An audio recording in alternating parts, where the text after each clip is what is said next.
Welcome students. देखिए ये आपकी क्लास है हमारा एमबीए सेकंड ईयर की और स्पेशलाइजेशन सब्जेक्ट है आपका टैक्स प्लानिंग एंड मैनेजमेंट। और कल जो हमारा टॉपिक चल रहा था, मतलब लास्ट क्लास में जो हमारा टॉपिक चल रहा है वो था आपका कॉर्पोरेट टैक्स। ठीक है, तो कॉर्पोरेट टैक्स के रेट ऑफ टैक्स के बारे में जाना आपने, कॉर्पोरेट टैक्स के टाइप्स के बारे में जाना, किस तरीके का टैक्स होता है आपका, डायरेक्ट टैक्स का पोर्शन होता है कॉर्पोरेट टैक्स। ठीक है, सेम जैसे इनकम टैक्स लगता है सेम उसी तरीके से कॉर्पोरेट टैक्स लगाया जाता है कॉर्पोरेट्स पे, जो बिजनेसेस होते हैं उनके ऊपर। ठीक है, आज हम बात कर रहे हैं आपके reduced rate of tax for certain existing domestic companies. ठीक है, मतलब किस केस में जो है हमारे पास जो एग्जिस्टिंग डोमेस्टिक कंपनीज हैं उनके लिए टैक्स को रिड्यूस किया जाता है। ठीक है, to provide a much required boost to the economy, a beneficial CIT rate of 22% plus surcharge of 10% and applicable health and education cess of 4%। इसके बारे में हमने लास्ट लेक्चर में डिस्कशन किया था कि 22% लगेगा, उसमें 10% का क्या लगेगा आपका सरचार्ज लगेगा, और 22 प्लस 10% के ऊपर क्या लगेगा आपका एजुकेशन सेस। ठीक है, was announced with effect from tax year 2019-20।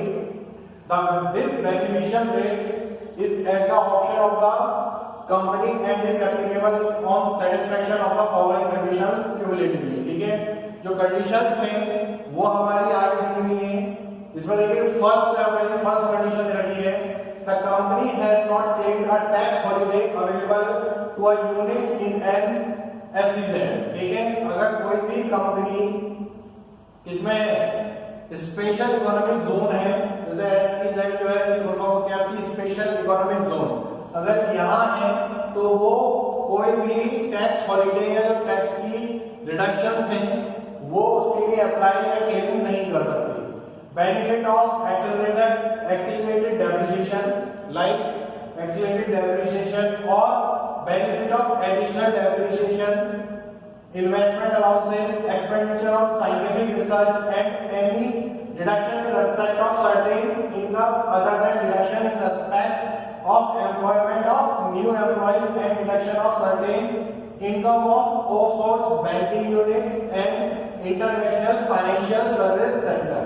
ठीक है, इस तरीके की जितनी भी आपकी सर्विसेज हैं जो आपकी क्या है, जो आपके कंडीशंस दे रखी हैं, जो आपके अलाउंसेस या कंडीशंस हमें गिवन है, उस तरीके की किसी भी कंडीशन में आपको क्या मिलेगा, जो आपकी टैक्स है टैक्स एग्जेम्पशन में वो आप क्लेम नहीं कर पाएंगे। ठीक है, नेक्स्ट आता है second, the company has not claim set of loss and unabsorbed depreciation carry forward from any earlier year including set off any unabsorbed depreciation and losses related to loss depreciation or amalgamation provided such loss in attribute to the deductions referred to in above। जो हमारा first condition है उसमें अगर कोई भी चीज refer कर रखी है और कोई भी set of carry forward loss है, जैसे अनअब्सॉर्ब्ड डेप्रिसिएशन की कंडीशन है, वो उस चीज को भी वो कंपनी क्लेम नहीं कर सकती, और तो वो भी क्या होगा, जो उसकी टैक्स लायबिलिटी है, जो टैक्स उसे दे रहा है उस टैक्स सिस्टम को रिड्यूस करेगी। ठीक है, the option of seeking the benefit of a reduced CIT rate of 22% is furnished in the prescribed manner before the due date of furnishing of income। इस तरीके से हमारी कंडीशंस है, इसके बारे में आप एक बार देख लीजिएगा। ठीक है, नेक्स्ट आते हैं आपका reduce rate of tax for newly set up domestic manufacturing companies and companies engaged in generation of electricity. ठीक है, मतलब जो न्यूली डोमेस्टिक मैन्युफैक्चरिंग कंपनीज हैं वो, और जो कंपनी क्या कर रही है, इलेक्ट्रिसिटी जनरेट कर रही है, उन्हें टैक्स रेट किस तरीके से रिड्यूस होता होगा, वो किस तरीके से रिड्यूस करेंगी, कौन कौन सी कंपनसेशन, कौन कौन सी डिडक्शंस लेंगी जिसके थ्रू उनका टैक्स लायबिलिटी कम कर सकते हैं वो, उसमें देखेंगे। The tax law amendment act 2019 has announced a beneficial CIT rate of 15% plus surcharge of 10% and applicable health and education cess of 4%। ठीक है, with effect from tax year 2019-20 for newly set up domestic manufacturing companies। This benefit of concessional tax rate of 15% has been extended to domestic companies engaged in the business of generation of electricity from tax year 2021। अगर tax year 2021 में 1 से कोई भी company कोई newly manufacturing domestic company है या कोई ऐसी कंपनी है जो इलेक्ट्रिसिटी मैन्युफैक्चर करती है, उन कंपनीज पे केवल 15% रेट ऑफ टैक्स इंपोज किया जाएगा। ठीक है, the beneficial rate of 15% plus surcharge of 10% and applicable health and education cess can be excised at the option of company and is applicable on satisfaction of the following condition cumulatively। ठीक है, किस condition में apply होगा, कौन कौन से options को use करेगी कंपनी और वो किस तरीके की कंडीशंस हैं, इन कंडीशंस को उस कंपनी को सेटिस्फाई करना होगा। वो कंडीशन हमारी क्यूमुलेटिवली इस तरीके की गिवन है हमें। ठीक है, फर्स्ट है आपका the company is incorporated on और after 1 October 2019 and commences manufacture or production of any article or thing on or before 31st March 2023। ठीक है, कोई भी कंपनी है वो इनकॉर्पोरेट कब हो रही है, ऑन और आफ्टर 1 अक्टूबर 2019 को या तो स्टार्ट कर दिया है या उसके बाद वो स्टार्ट कर रही है और क्या कर रही है, कोई भी चीज मैन्युफैक्चर कर रही है या प्रोडक्शन कर रही है, किससे पहले, आपका 31 मार्च 2023 से पहले अगर वो बिजनेस स्टार्ट कर देती है तो वो किसके लिए अप्लाई करेंगे, आपका बेनिफिशियल रेट ऑफ 15% के लिए। नेक्स्ट आता है the business is not form by scaling up और reconstruction of business already in existence. ठीक है, जो आपका बिजनेस पहले से था आपने वो खत्म करके दोबारा वो स्टार्ट कर लिया, या आप दोबारा से किसी रिकंस्ट्रक्शन एक्टिविटीज में, reconstruction of business already in existence, और आपका बिजनेस पहले से एग्जिस्टेंस कर रहा है, एग्जिस्ट है और आपने दोबारा से उसे नए फॉर्म में स्टार्ट किया है। Exception provided for undertaking formed as a result of reestablishment, reconstruction और रिवाइवल ऑफ बिजनेस, उस कंडीशन में भी आपको आपका बेनिफिशियल रेट 15% होगा। ठीक है, नेक्स्ट आपका does not use plant and machinery previously used for any purpose in India and no depreciation has been claimed on the same. ठीक है, नेक्स्ट है आपका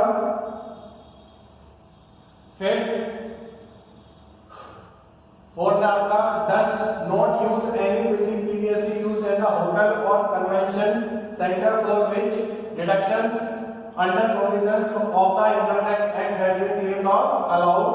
Next आपका fifth point, the company is not engaged in any business other than the business of manufacture। ठीक है, जो company है वो किसी और बिजनेस में एंगेज नहीं है, केवल और केवल वो manufacture or production of any article or thing and research or distribution of such article or thing manufacture or produce we can talk earlier. ठीक है, जिसके बारे में हम पहले बात कर चुके हैं। ठीक है, वही चीज है कि जो कंपनी मैन्युफैक्चरिंग में है, ठीक है, मैन्युफैक्चरिंग के अलावा वो किसी भी चीज को प्रोड्यूस नहीं कर सकती, मैन्युफैक्चरिंग या इलेक्ट्रिसिटी जनरेशन में है, उन्हीं कंपनीज को इस तरीके की जितनी भी आपकी एग्जेम्पशंस हैं, डिडक्शंस हैं, वही उस चीज को अवेल कर पाएंगे। ठीक है, the following businesses shall not be treated as business of manufacture or production of any article or thing. ठीक है, कौन सी चीज, कौन सा बिजनेस मैन्युफैक्चर की कंडीशन में नहीं होगा, मैन्युफैक्चरिंग में नहीं कंसीडर किया जाएगा, वो देखिए। फर्स्ट है आपका development of computer software in any form और एनी अदर मीडिया। नेक्स्ट है आपका कन्वर्जन ऑफ मार्बल ब्लॉक्स और सिमिलर आइटम्स इनटू स्लैब्स। ठीक है, bolting of gases into cylinder. ठीक, प्रिंटिंग ऑफ बुक्स और production of cinematograph films. Next आता है any other business notified in this behalf. ठीक है, ये हमारे पास 5 कंडीशन दे रखी है, 5 कंडीशन। अगर इन कंडीशंस में कोई भी बिजनेस रन कर रहा है तो उसे मैन्युफैक्चरिंग की कैटेगरी में कंसीडर नहीं किया जाएगा। नेक्स्ट आता है आपका 6, the company has not claimed the benefit for establishing its unit in an SEZ. ठीक है, कंपनी कौन से क्लेम नहीं कर सकती अगर वो स्पेशल इकोनॉमिक जोन में एस्टैब्लिश है। देखिए, बेनिफिट ऑफ एक्सेलरेटेड डेप्रिसिएशन और benefit of additional depreciation, investment allowance, expenditure on scientific research, जो हम पहली बात कर चुके हैं, वो सारी चीज कंपनी क्लेम नहीं कर सकती।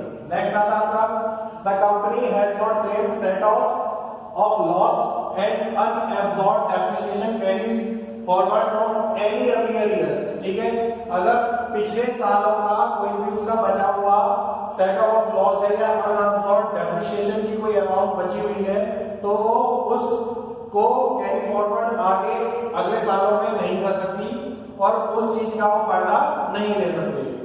Including set off any unabsorbed depreciation and losses related to loss depreciation on amalgamation provided such loss is attributable to the deductions referred to in जो हमारी इसमें देखिए फोर्थ कंडीशन में ऊपर गिवन है। ठीक है, तो इस तरीके से आपकी 8 है in case difficulty arises in non fulfilment of certain conditions in this section the CBDT में issue guidelines for removing the difficulties. ठीक है, नेक्स्ट आता है आपका the option of seeking the benefit of a reduced CIP rate of 15% is furnished in the prescribed manner before the due date of furnishing of income. Next आता है आपका domestic transfer pricing provision shall be applicable for these companies. Next आता है आपका companies exercising the option have been excluded from the applicability of provisions of MAT or MAT credit. ठीक है, ये सारी चीजें आती हैं हमारी इसमें डिडक्शंस फॉर आपकी domestic company, newly established domestic companies और इलेक्ट्रिसिटी प्रोवाइडिंग जो कंपनी है उनके लिए। ठीक है, अब आते हैं मैट पे, मिनिमम अल्टरनेटिव टैक्स क्या होता है, इसके कॉन्सेप्ट के बारे में जान लेते हैं किस तरीके से वर्क करता है। देखिए, companies are liable to pay MAT on their adjusted book profit. ठीक है, कंपनी जो होती है वो लायबल होते हैं किसके लिए, मिनिमम अल्टरनेटिव टैक्स देने के लिए गवर्नमेंट। ठीक है, अगर कंपनी बिजनेस करती है तो उसे कम से कम इतना रेट ऑफ टैक्स गवर्नमेंट को देना ही देना है। ठीक है, where the tax liability under the normal provisions excluding surcharge and health and education cess. ठीक है, of the income tax act for the tax year is not more than 15%। ठीक है, excluding surcharge and health and education cess. ठीक है, जो आपका 22% वाला condition है और जो हमारी 15% वाली जो दो कंडीशन हमने पढ़ी है, केवल 22% और 15% ही वो देंगी, उसमें कोई भी सरचार्ज और एजुकेशन सेस या हेल्थ सेस वो कंपनी नहीं देंगी, कोई भी एक्स्ट्रा चीज नहीं देंगी। ऑफ सच बुक प्रॉफिट, जितना भी उन्हें प्रॉफिट होगा उसका। MAT credit is the amount paid over and above the normal tax liability, which can be carried forward and can be utilized for 15 years. However, MAT credit to the extent of difference between the foreign tax credit allowed against MAT over such credit allowable against the tax under the other provisions of the Income Tax Act shall not be eligible to be carried forward. ठीक है, ये सारी condition आती है आपकी। तो mat में आ गया है आपका it provides for deduction of loss और unabsorbed depreciation which is less. ठीक है, या तो आपका कोई लॉस का या तो आपका डिडक्शन ऑफ लॉस है या अनअब्सॉर्ब्ड डेप्रिसिएशन है जो कम है वो आपको देना होगा। ठीक है, दूसरा if a company has applied for corporate insolvency resolution process under the insolvency and bankruptcy code। ठीक है, IBC। ठीक है, IBC means insolvency and bankruptcy code 2016। then the aggregate amount of brought forward loss and unabsorbed depreciation shall be allowed। ठीक है, अगर company क्या है वो क्या कर रही है, अगर वो किसमें कंपनी इंसॉल्वेंट हो रही है किससे आपका आईबीसी कोड से। ठीक है, इंसॉल्वेंसी एंड बैंक्रप्सी कोड 2016 के अंदर अगर कंपनी अपने आप को इंसॉल्वेंट घोषित कर दी है और उसके लिए अप्लाई कर दी है तो उसे जो उसके ब्रॉड लॉसेस हैं और जो डेप्रिसिएशन अनअब्सॉर्ब्ड डेप्रिसिएशन है उन सब का पेमेंट अलाउ कर दिया जाएगा। ठीक है, नेक्स्ट आते हैं आपके मैट प्रोविजंस। देखिए, further due to implementation of Indian accounting standard by the government which are converged with the International Financial Reporting Standard, the government amended the MAT provisions for the Income Tax Act so as to provide the framework for the computation of book profit for the purpose of levying MAT. ठीक है, means क्या पूरा theoretical question है, ठीक है, थोड़ा थोड़ा इसमें पढ़ोगे और मैंने आपको एक ओवरव्यू दे ही दिया है कि मैट होता क्या है, मिनिमम अल्टरनेटिव टैक्स। ठीक है, कौन सा, जो हमें 22% और 15% लग रहा है दो कंडीशंस में, कितना सारी जो आपका सरचार्ज है और जो आपका क्या है हेल्थ और एजुकेशन सेस है उसे एक्सक्लूड कर दिया जाएगा उसमें से बस। ठीक है, नेक्स्ट आते हैं आपके, देखिए मैट की चार्जेस क्या है, इनकम है, देखिए less than INR 10 million, 10 million means 1 crore. ठीक है, 1 मिलियन में कितना होता है, 10 लाख होते हैं 1 मिलियन में, और 10 मिलियन इंटू 10 लाख तो कितना कर दोगे, 1 करोड़ आ जाएगा। तो इंडियन कंपनीज क्या है, बेसिक कितना देना पड़ेगा 15%, इफेक्टिव है आपका 15.6%, और फॉरेन कंपनी केस में क्या रहेगा, अदर देन एग्जाम्पल बेसिक है 15% और इफेक्टिव है 15.6%। ठीक है, अब क्या है, more than INR 10 million but less than 100 million. ठीक है, तो कितना 15%, 15.692%, 15% और 15.912%। ठीक है, मोर देन INR 100 मिलियन तो 15%, 15.427% और 15% 60.380%। ठीक है, surcharge 10% is payable only where total taxable income exceeds INR 10 million. ठीक है, सरचार्ज उसी कंडीशन में देना होगा जब 1 करोड़ से ऊपर टैक्सेबल इनकम उसकी चली जाएगी। ठीक है, टैक्सेबल इनकम चली जाएगी। ठीक है, ध्यान रखिएगा। और basic rate of MAT is 9% of book profit in case of corporate and non-corporate taxpayer located in an international financial services center and driving income solely in convertible foreign exchange। ठीक है, third condition effective tax rate include surcharge and health and education cess। ठीक है, next आ रहा है आपका tonnage tax scheme. Tonnage tax scheme means के कोई भी प्रोडक्ट या कोई भी गुड्स हमारे पास आ रही है, वो बल्क में हमारे पास आ रही है, तो क्या होगा, तो जो उनका टैक्स हमें देना होगा वो उनके टनेज पे हम दे देंगे। टनेज के हिसाब से मतलब क्वांटिटी के हिसाब से हम प्रोवाइड करवा रहे हैं गवर्नमेंट को। देखिए, the tonnage tax scheme a positive tax provision can be chosen bye a non residential company, मतलब कि आपका फॉरेन कंपनी केस में बात आती है, that has a place of effective management in India, owns at least one qualifying ships and whose main objective is to carry on the business of operating qualifying ships. Once the scheme is exercised, there is a lock-in period of 10 years। ठीक है, अगर क्या कर रहे हैं कि कोई भी कंपनी है वो क्या कर रही है, शिप से जो हमारी गुड्स है उसे एक जगह से दूसरी जगह ले जा रही है और वो टनेज टैक्स स्कीम का फायदा देना चाहती है, तो इसमें आपका लॉकिंग पीरियड होता है कि अगर एक बार टनेज टैक्स स्कीम में आप घुस गए तो कम से कम 10 साल तक आपको उन्हीं कंडीशंस के साथ अपना बिजनेस करना होगा जो अनचेंजेबल होगी। ठीक है, the tonnage tax scheme is in place of CIT and is levied based on tonnage of vessel owned। Vessel means जो शिप आप ओन कर रहे हैं, ऑपरेट कर रहे हैं, chartered by it instead of net income generated by commercial operations. The notational income is taxable at the normal corporate rate applicable for the year even if there is a loss in the year. ठीक है, under this scheme separate business and separate amount are to be maintained. Manner of computation is as follows. किस तरीके से computation होती है, net tonnage of qualifying ships, qualifying ship ये आपका up to 1000 ton. ठीक है, amount of daily tonnage income INR 70 for each 100 ton. ठीक है, 70 रुपए देंगे इस पर 100 टन में। नेक्स्ट आता है आपका exceeding 1000 but not more than 10000 INR 700 plus INR 53 of each 100 ton exceeding 1000 ton. ठीक है, नेक्स्ट आता है आपका exceeding 1000 ton but not more than 10000। ठीक है, क्या है INR 5470 मतलब 5470 plus INR 42 of each 100 ton exceeding 10000 ton. ठीक है, और जब क्या है exceeding 25,000, तो क्या हो रहा है आपका INR 11,770 plus INR 29 of each 100 ton exceeding 25,000 ton. ठीक है, ये चीज आती है आपकी किसमें, टनेज टैक्सेबल स्कीम। ठीक है, अब ये है आपका लास्ट टैक्स में shipping business of non residential.